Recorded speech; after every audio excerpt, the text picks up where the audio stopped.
Well, welcome back to the Heart of the Bear Factory. This is Positive Impact, the show that talks about making plushies with a purpose. Joining me as always is Jimmy Banish. He's the Chief Operating Officer of the Bear Factory. Jimmy, welcome back. Good morning, good morning.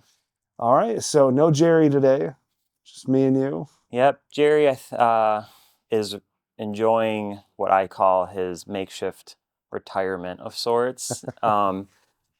He's still coming in like once, twice a week, working on, high level conversations with us and everything. But we're really happy that he's like settling in and enjoying life, the way that he should be. Yeah, after last year, it's Oh my gosh. in the last 25 years, it's certainly well deserved. So Yeah. he's on special project duty now. Yeah, exactly. Awesome. Exactly. So what's new with you? What's going on around here? It's been a great year so far. Not too much change from like a geopolitical landscape, which is super nice. I felt like last year when we were doing this, it was every episode was like, all right, here's what's new in the last 14 days. Yeah. And it was just a constant state of change. So it's leveled out. Yeah, things have leveled out, which is really nice. We're hitting a really good stride, going into the summer months now. This year is our 25th year in business, which is something that we're really excited about, and been kind of promoting and just really appreciative of what has transpired to get us here, which includes like our awesome customer base, just our Bear Factory community so loyal and committed, and just feeling like really grateful too as you look back at the time that we've had and just the people we get to work with, and just thankful for the customers and what we do. I like to tell people, when people find out what I do, they're like, oh my gosh, that sounds like the absolute best job in the world. I'm like, yeah, I'm a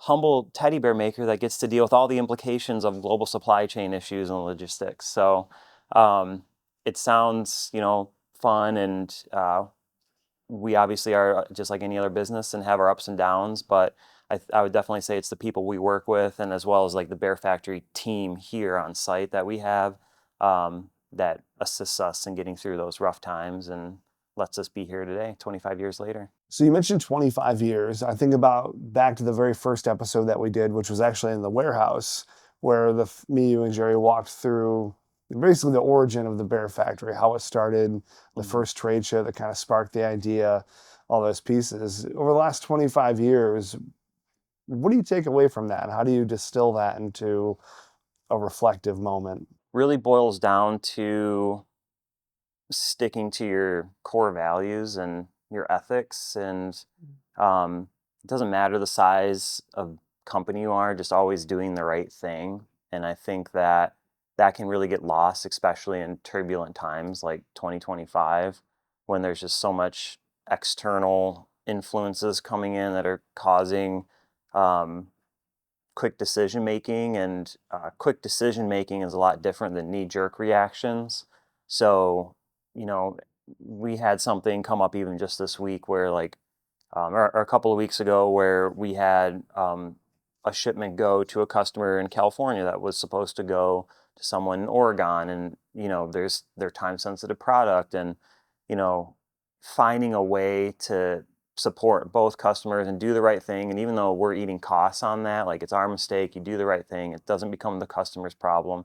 But then even when there are times when it is a customer's problem, finding a way that you take a little bit of the burn maybe sometimes, even though it's the customer's fault, just because you want to support them as best you can. And I think that's how you just build that customer loyalty, and being honest and very transparent. I think those are the lessons to be learned, versus there's just a lot of people that like to make a quick buck anymore in business, and that's not how you're going to stay, in business, or at least build loyal customers in the long term, if that's your mentality. And that's one thing I noticed last year when me, you, and Jerry were talking through all the issues with tariffs and everything that was going on. Every decision that you guys made and talked about was for the long game, for the interest of making sure the Bear Factory can sustain, while also the customer base can stay loyal and serviced. And that was at the center of every decision that you guys were making.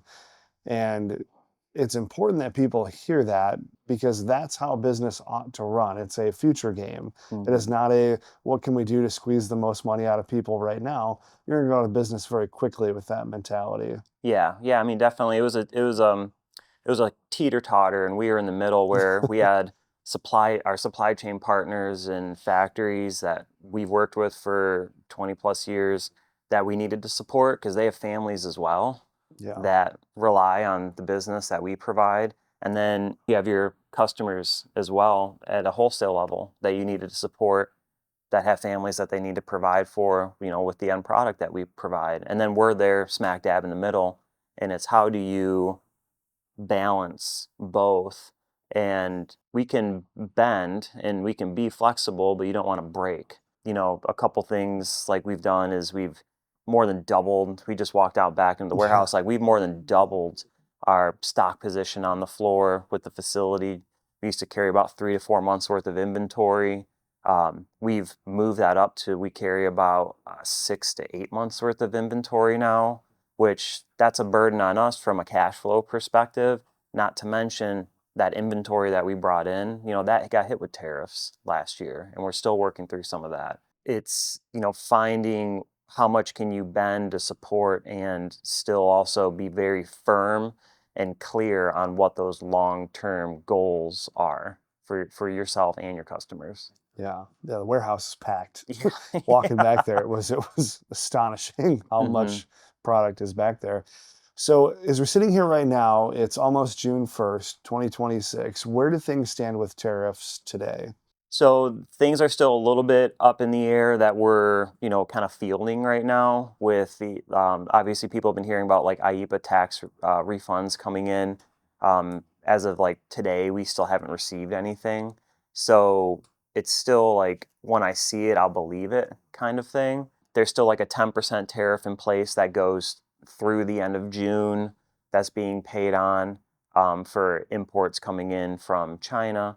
So it's still like a bit up in the air with what's going on, and Yeah. not like a lot of new updates. And Customs Border Patrol (CBP) has already changed once how to like submit for IEPA returns, which like you do all this work and then you go to submit for all of your shipments, and then all of a sudden they change something, and now there's like hundreds of changes you need to make across all these documents and everything. And like our Wow. brokers only have so much resources for individuals who are qualified to make those changes. So it's going to be a long time. It's not going to be like something that just I don't even foresee us getting anything for 6 to 8 months right Yeah. now.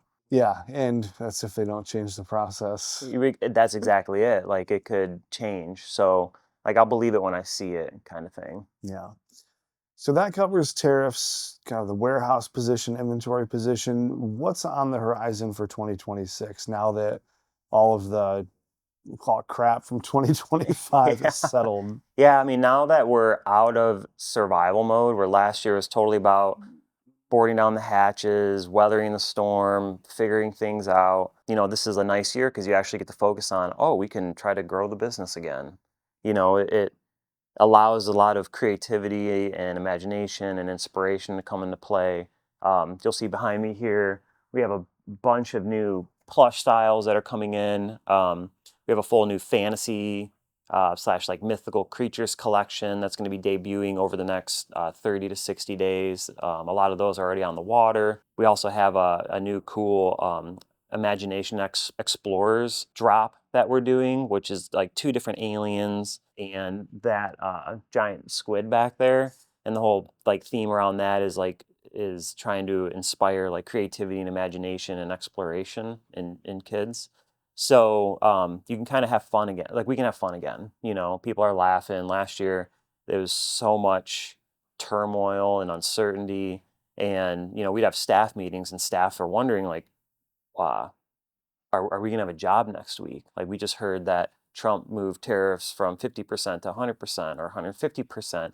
Like what does that mean? What is going on? And so there's just the culture, having a strong culture is really important because it can help lift you through times like that and have that transparency with our team. And fortunately, um, we had to make like we had to let go of one employee last year but we're able to bring on like a replacement person a few months later after things kind of like stabilized a bit better.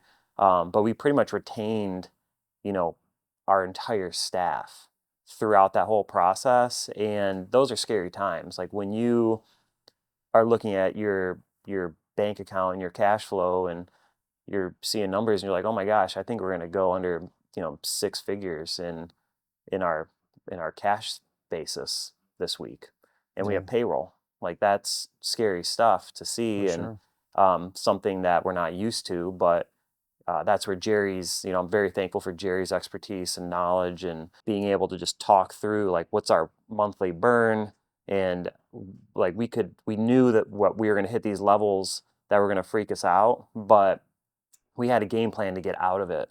So now that we're out of that mindset, we can focus on growth. And the new products coming out are super fun. We were looking at reducing the product line last year. Now we're adding to the product line this year.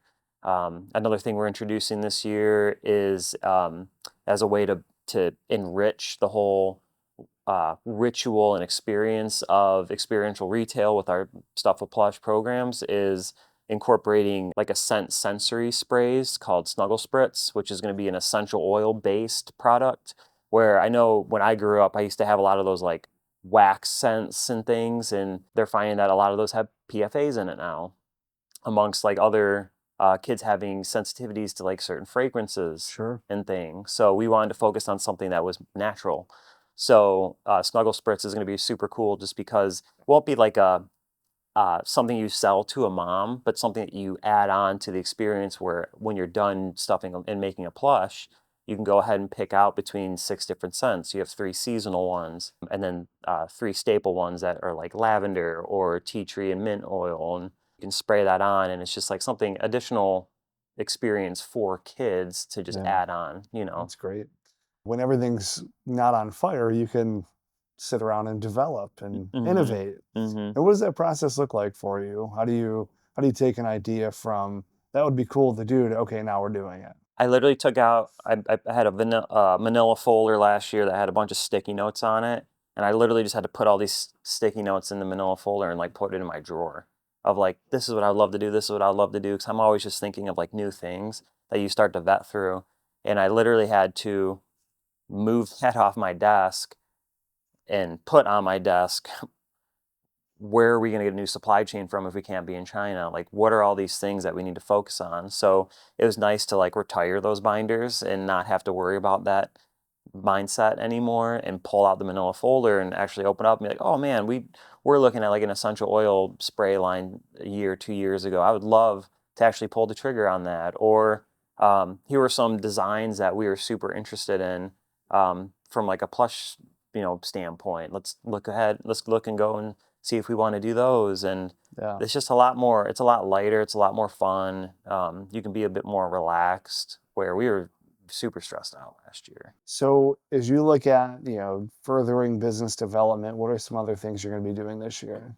I think like the big thing is really getting back out there to meet with customers. And, last year we were scheduled to go and exhibit at IAAPA Orlando, and ended up pulling back because we were supposed to make like start making payments on the booth in April. And that's when things just really got out of control. So we ended up pulling out of IAAPA, which we were really excited about going about. But, and doing a show like IAAPA, right, it's a $40,000 to $50,000 investment. We didn't have $40,000 or $50,000 to throw around last year. So this year we can actually focus on getting back out there, meeting new customers, saying hi to existing customers, shaking hands, just spending time and getting some face time, Mm. which is always really great. So we have plans to be attending IAAPA Europe in London, which is taking place in September. We're going to be going to the Las Vegas Souvenir Show, which is the first week in October. And then we'll also be at IAAPA Orlando, which is the week before Thanksgiving in November. So definitely pushing and letting customers, new and existing, know that we're going to be there. We'd love to meet them, shake hands, spend some time, maybe raise a toast and have a beer because of how stressful last year was, and just kind of like celebrate that we weathered through that storm. We have the 25-year anniversary this year to toast to as well. So I feel grateful, very grateful and appreciative of just like the sweet spot that we're in right now. That's great. So typically how we have been closing out this show is highlighting a new plush. I'll hand this one to you and you can walk us through. Yeah, so we are reintroducing Twilight the bat. This was one that we had in the line for a couple of years. He was one that got axed last year when we were going through everything. But why I wanted to show Twilight again was it was a very I didn't know it was nearly as beloved as it was. Like we had a very outspoken amount of customers who really wanted Twilight back. So we're bringing that back, which is great. But also specifically, just like the size of Twilight, he's like gargantuan now. He went from being like a fruit bat to like a fox bat. So I think what's really great that people probably see this year is the changes in sizing that are finally coming to fruition. Those are decisions that we made at the end of 2024 and started to come in play in 2025. And the sizing and the quality of the whole entire product line has really increased. And I think that that's really noteworthy just because I had a lot of customers when I had this same conversation with them that like, hey, have you seen some of the new product that's coming in? Working with a new factory that we're really proud of. Our QC has been on top of it. And we have just really increased the size and the details of all of the line, and they're starting to come into circulation now. And the response that I got from most customers was, oh, really? I figured with tariffs, your product would just be getting smaller because you need to find ways to like cut costs and recoup bottom line. And the reality is no, like our bottom line took a 33% hit last year.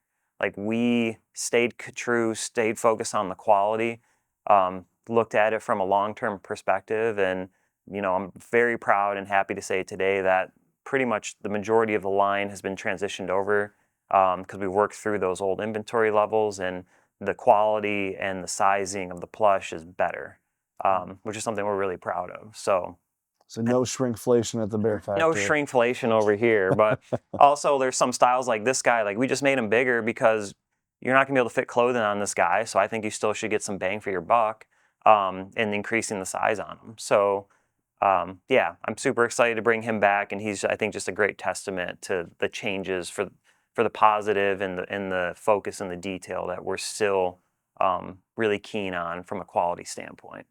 Yeah, excellent. Thank you, Jimmy. Mm-hmm. All right, everybody, that's going to wrap up this episode of Positive Impact. If you want to learn more about the Bear Factory, you can check out the links in the show notes. You can also go back to the first few episodes where we walk through the history of the Bear Factory as they turn to 25 years. In a celebratory fashion, go and take a look at the rich history of how the Bear Factory was created. Apart from that, we'll catch you on the next episode. Take care.